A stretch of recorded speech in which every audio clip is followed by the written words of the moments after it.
I'm talking about the thought leaders that are writing the books, that are leading the movement. They are pretty much unanimous on all of these points. And so we'll start with creation.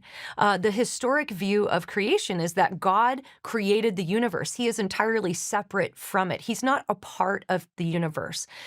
He's transcendent, but he's also immanent, and he's omnipresent, which means he's everywhere all at the same time because he can't be contained by physical matter.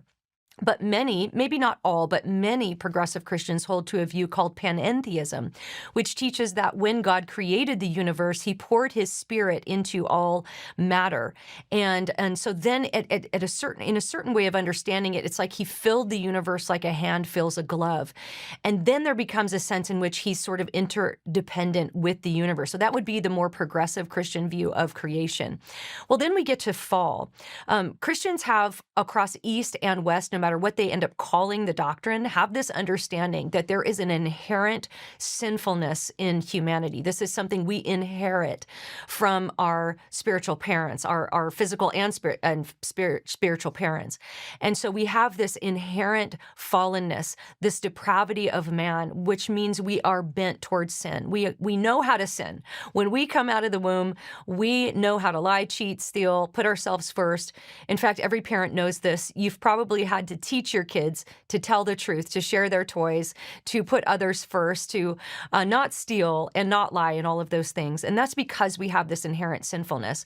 Well, almost universally, progressive Christians will deny that we have an inherited sinful nature. In fact, sometimes they'll refer to it as original goodness or original blessing. So that would be the second denial.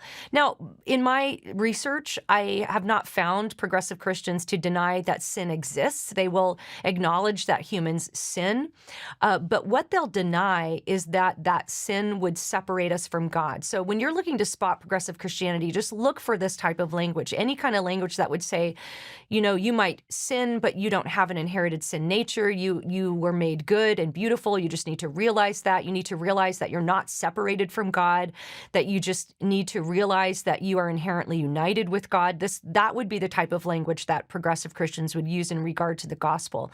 Now, when we get to Jesus' resurrection and ascension, in progressive Christianity, I have found that most progressive thought leaders, whether they affirm the resurrection or not, what they'll all agree on is that it doesn't matter if it really happened physically, which historically speaking, biblically speaking, is not a tenable position for a Christian to have, because our faith stands or falls based on the resurrection of Jesus being an actual event in history.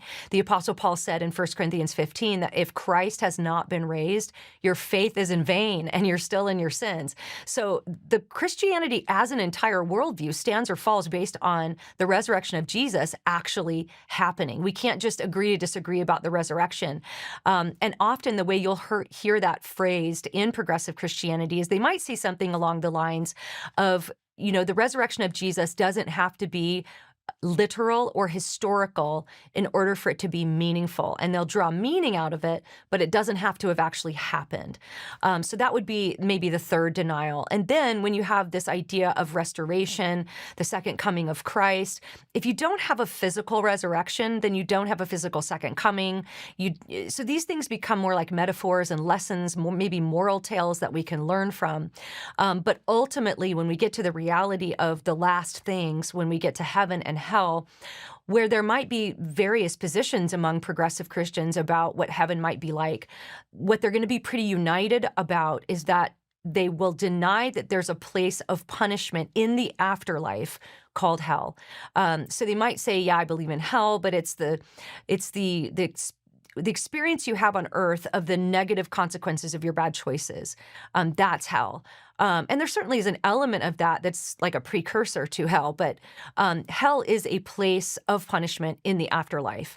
And it's a progressive view to deny that. That's not going to be something that is going to be in any of the early creeds. If you go back and trace the creeds through, you're going to find those realities of heaven and hell, final judgment, eternal damnation, this kind of thing. So in progressive Christianity, so that's the theology of the gospel of progressive Christianity and the denials that it would make along the narrative arc of the gospel. So be looking for language like that.